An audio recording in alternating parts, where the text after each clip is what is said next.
Hey everyone, it is time again for Celebrity Death Roulette, the wheel of misfortune, the wheel of shame, the wheel of pain. And you know the drill. This is 10 names randomly picked, not by me, but Troy set them up, and not with any order at all. I have 2 minutes to respond to each of them to see what I can come up in my brain. This is the 7th episode of Celebrity Death Roulette. And all of these stories come from findadeath.com, which is back 1998 is when that website started. And just so you know, I'm going to hawk this. Down below my video, if you look down below, there is a website, findadeath.com, where you can find all these stories, but there's also a Patreon support page if you want to click on that too, and you can subscribe for a couple of bucks a month, and you will get exclusive content depending on which tier you're in. I do a monthly Q&A exclusive to the Patreon page, and also I post things there that I don't post to the general public. So consider joining up to the Patreon page. It helps me a great deal. Just watching this, thank you for watching it. It helps us a great deal as well. And if you subscribe to the channel or like the video, even better, because all that algorithm business means something. So if you don't mind doing that. So anyway, on to the show. Celebrity Death Roulette, number 7, and here we go.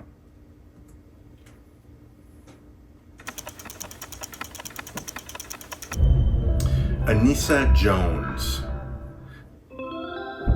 Anissa Jones is best known as, well, only really known as Buffy from the Family Affair television program of the 1960s. She played twins with Johnny Whitaker, and they were raised by their Uncle Bill, who, and to New York City because their parents were killed. And Anissa Jones really was the poster child for child stars gone wrong. She was a sweet girl, but fell into the wrong crowd and ended up dying of an overdose when she was 15 years old, down in Playa del Rey. And when she was young, she actually put her handprints and a signature in the cement in front of their apartment. And I wonder if it's still there. But an Uncle Bill, Brian Keith, was her father or uncle on the show, who committed suicide just a few months after his daughter committed suicide, and he is, interestingly, the nephew or stepson of Peg Entwistle, who jumped off the Hollywood sign in 1932. She was married to a man named Robert Keith, who she claimed was abusive and had a child who he never told her about. That child was Brian Keith. So it's interesting that suicide ran with that family, even though they weren't related by blood. Johnny Whitaker, here's a good story. Johnny Whitaker, who played Jody on the show, he was also in Zygmunt and the Sea Monsters. He was on a ton of shows like Billy Mooney in the 60s and the 70s. And one day he was driving on Sunset Boulevard and he stopped in our shop to use the restroom. And he said, "Oh, I always wanted to see this place. I always wanted to see this place." And he went in and he took a dump in our shop. He didn't stick around. He just went and did his thing and then left. Oh, he did pretend for a moment that he was interested in what we were doing, and then he left. But it was just sort of funny. So I could say Jody from Family Affair took a dump in our restroom. And then weirdly, I went out to lunch with him later on because I wanted to ask him about Dana Plato. And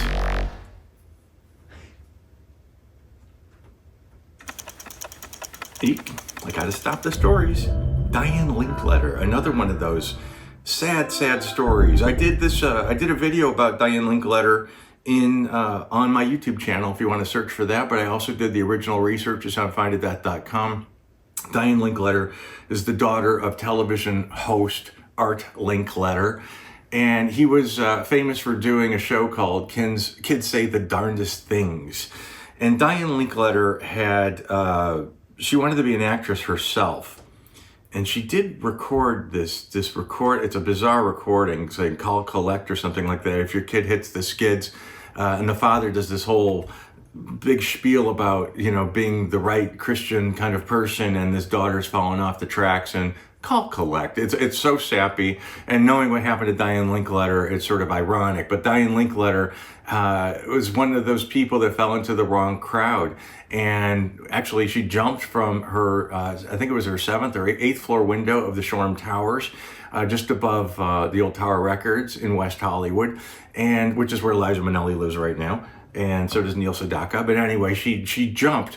Now, everyone said she was on a bad acid trip. In fact, her father said she was on a bad acid trip. But after the autopsy was done, they found out she wasn't on any drugs at all. And then Art Linkletter said, "Oh no, it's an acid flashback that she had because he was on an anti-drug crusade because of Timothy Leary, who, was a drug proponent. He was a professor at Harvard who was very pro-psychedelic drugs. I met him once, actually.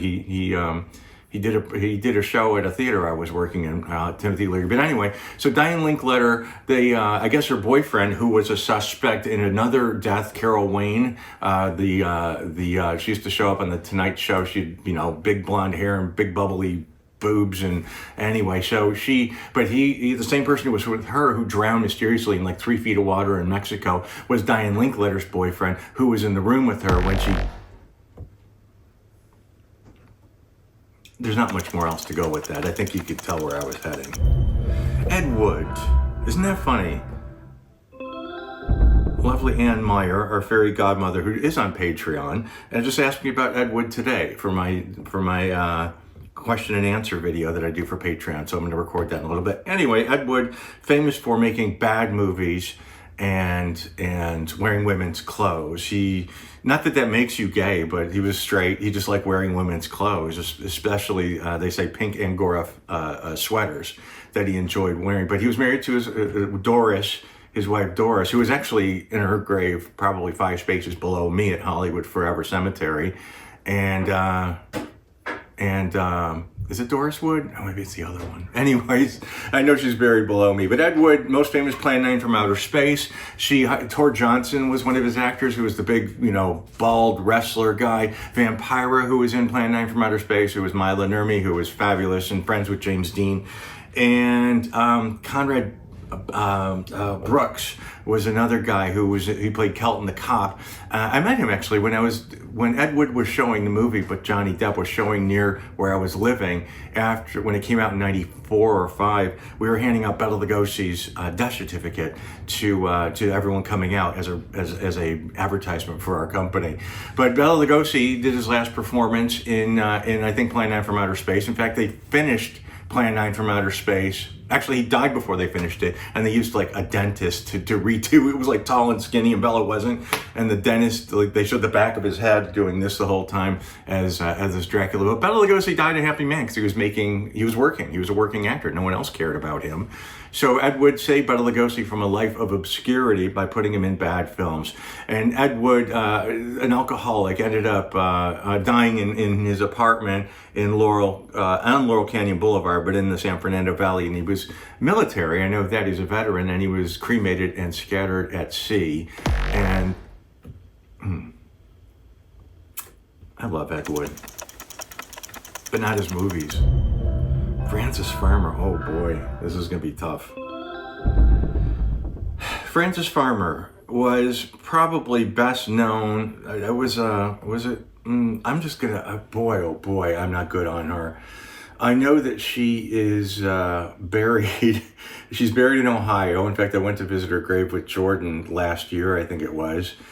And boy, I know she suffered from mental illness, and I don't think it's true, but they made the movie about her starring Jessica Lange called Frances, and they represented that Frances Farmer had a lobotomy done. And I don't know if that's actually true. There are some people who are experts on Frances Farmer. I'm not. But they did arrest her, they say, for a parole violation.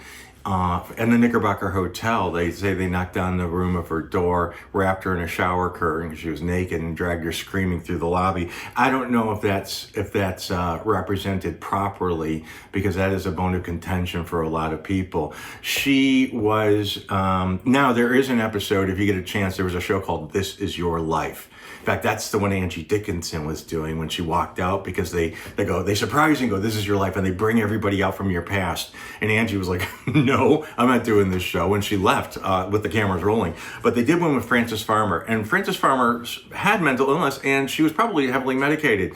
And she moved back to, I think it was Indiana, or Ohio, where she was doing this show, or where she was I think she was retired at that point, but they brought her to do this show, and it was so awful because they were parading all these people that weren't nice. And Ralph Edwards, who wasn't nice as the host, was saying things like, and then you went down that path. How does it feel that you went down that path? Here are some people that were there when you went down that horrible path with mental illness. And she's sitting there obviously devastated about bringing up these awful things. It's a terrible episode of This Is Your Life. Watch it. It's on YouTube. But Frances Farmer was in...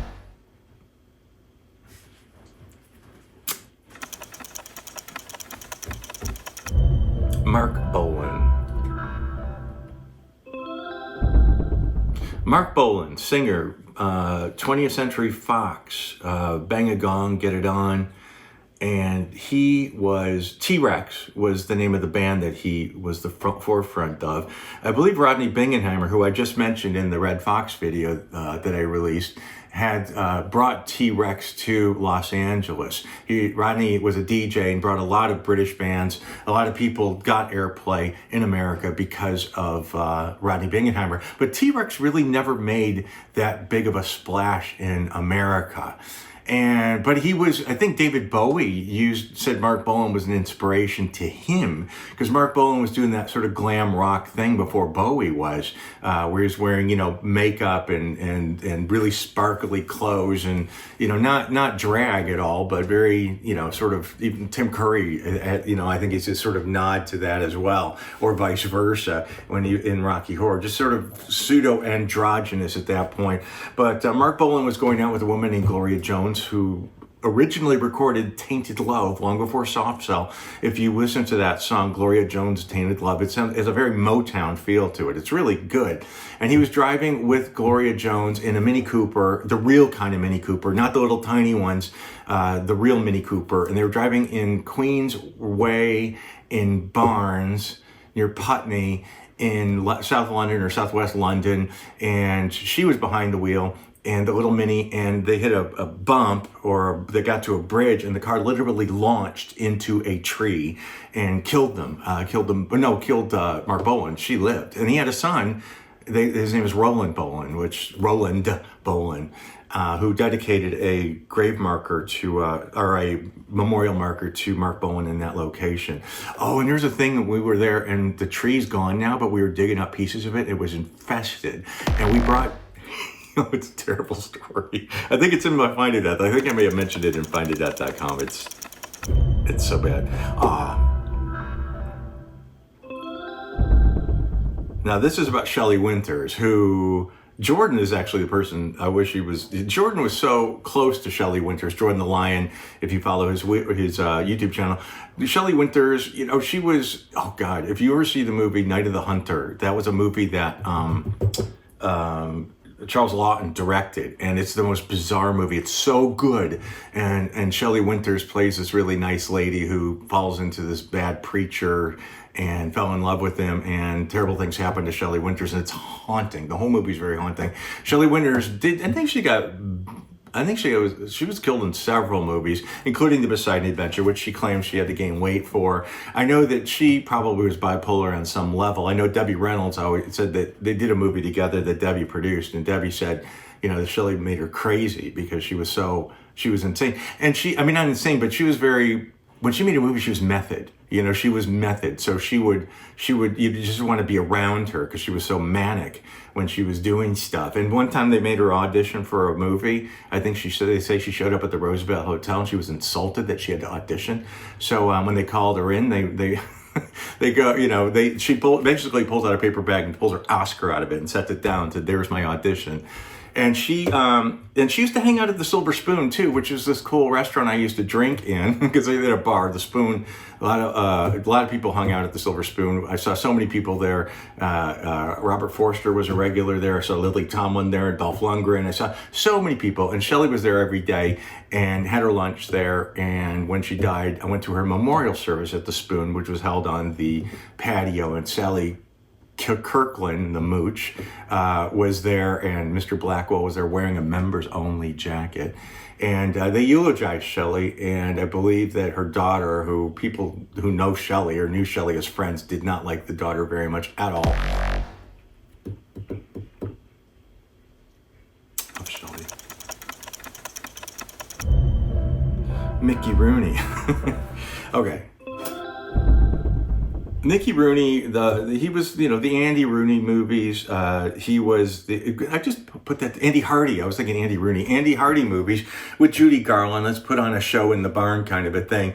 And he was a child star. He did go on to some fair amount of success later on in his life, but he resented it because he worked at a time when there were no such thing as royalties and residuals, and the studios were making a ton of money off of him, and he resented that. And I don't blame him one bit, but he was a bitter, nasty man who took it out on other people. And in fact, I interviewed his daughter, Kelly Rooney, about him, and she was very straightforward about things like that. And he was married to, I think he was married 8 times, and one of his wives was murdered by the boyfriend. Oh man, that's a crazy story. Look out the Kelly Rooney interview I did. It's really something.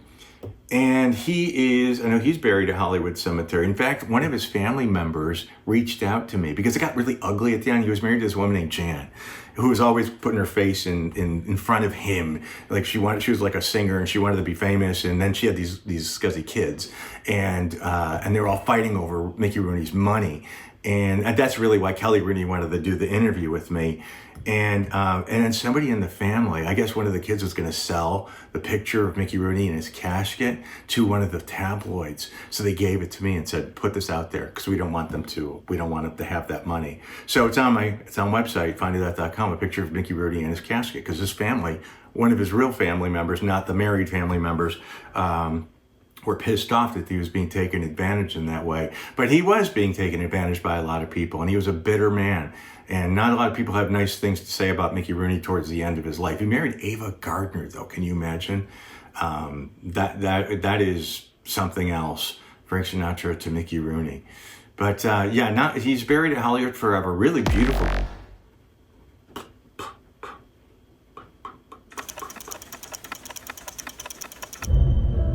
Harry Houdini.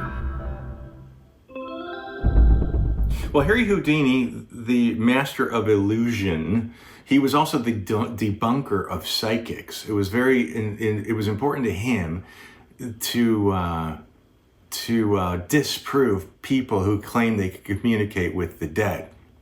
And like Johnny Carson was that way too. A lot of people don't realize that Johnny Carson left a lot of his money. He was a magician, and he left a lot of his money. He always had psychics on his show, and he disproved some of them. Not Kreskin, who was that guy? Uri Geller, who could bend spoons. Watch that video on the Tonight Show, because he couldn't do it. Johnny says, "Here, try one of my spoons," and it didn't work. But anyway, Houdini believed, he and his wife Bess thought that they would prove once and for all that the afterlife did exist. So Houdini died in 1927, I think it was, in Detroit, in Grace Hospital in Detroit, which is the very same hospital I was born in. And he told his wife, we're going to share a word, and we're not going to tell each other what that word is. And after I am dead, I want you to try to communicate with me, and that will be our clue that it's for real. And she tried for 10 years, for every year on the anniversary, which was Halloween night, to contact him. The last of the seances was on the roof of the Knickerbocker Hotel, which is also where Francis Farmer was arrested for parole violation. And she never got in touch with him. So I remember the recording, it's very dramatic, and they were trying to, Hetty, they were trying to reach Harry in that, mid-Atlantic accent.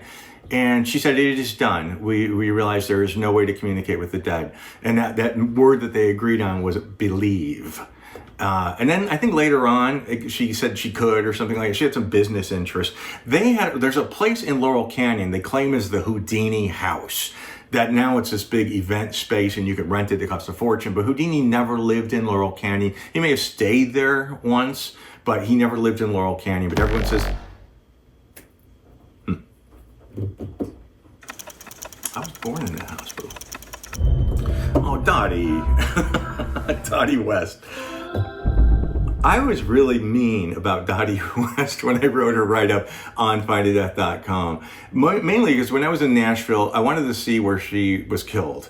And I bought her greatest hits, and we listened to it in the car, and some of them were really eye-openingly bad. I mean, there's one where she's divorced from her husband, and she tells her kid who's there doing the recording, saying, he didn't love you anyway, you know, and then the kids going, Daddy, Daddy, singing is so terrible. But she also did Country Sunshine, which was changed to a Coke commercial, Saturday Night Dance, a bottle of Coke, and the joy that the bluebirds bring. I like Dottie West very much, and she was, she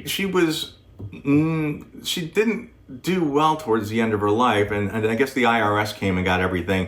They auctioned everything, and she had to go to her own auction to buy some of her old stuff. People were buying like her dolls and stuff and giving them back to her. It's quite humiliating for her. And she had to go to a gig, and her car broke down, and was it Kenny Rogers gave her his old car, and it broke down. And luckily, a neighbor saw her and pulled over and offered her to give her a lift to the Grand Ole Opry where she was performing that night. And they were trying to get there, and they went through a curb on the expressway, and it literally launched into the air. Their car did, probably 60, 70 feet, and crashed. And during that crash, her liver was sliced open, and that eventually killed Dottie West.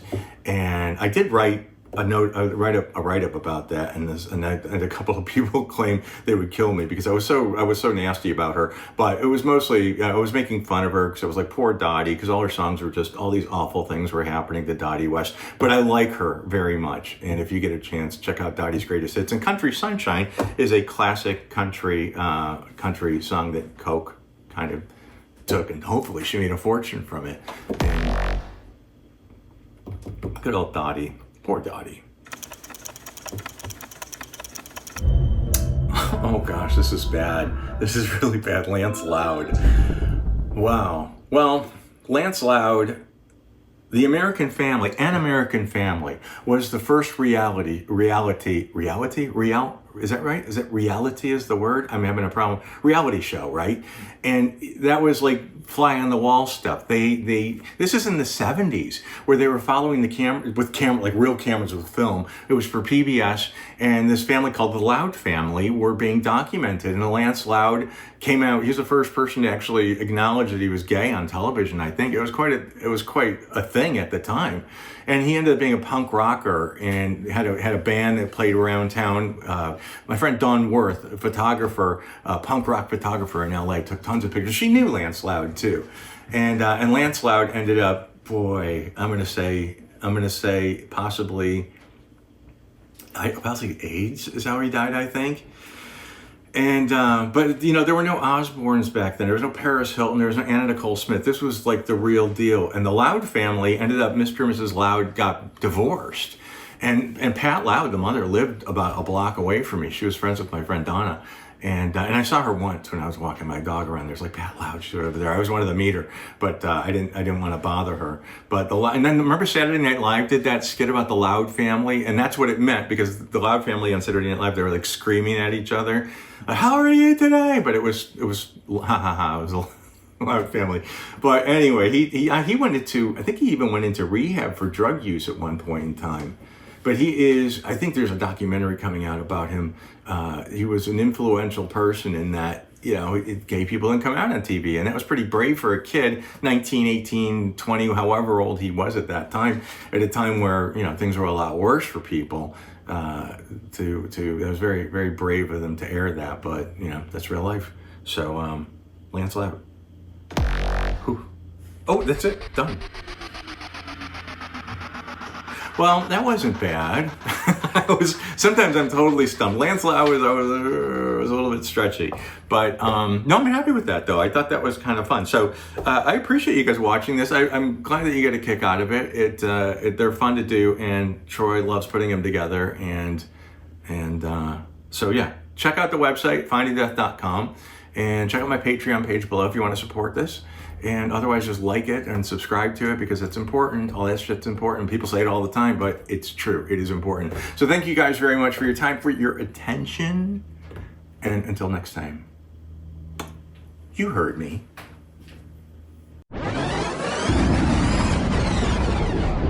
You heard me.